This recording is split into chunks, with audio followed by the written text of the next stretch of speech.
মেঘ সবজি কম বেশ সবেও খাইন, ওরকমভাবে যদি একবার মেঘ সবজি বানাইয়া খাইন, এর স্বাদ জীবনে বলতে পারতাম না। অত মজার, অত দুর্দান্ত এবং অত সহজ একটা রেসিপি।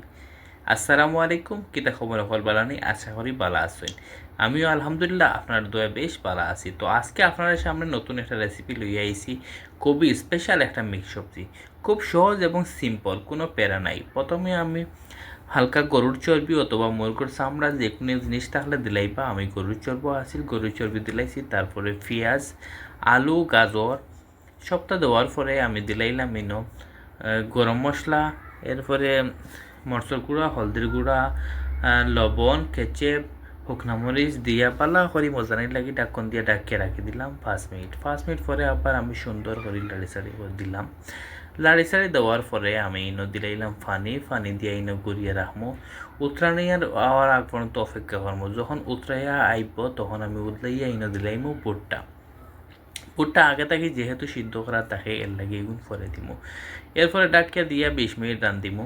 আপনার কাছে কেমন লাগছে আমার রেসিপিটা অবশ্যই কমেন্ট করে জানাইবা।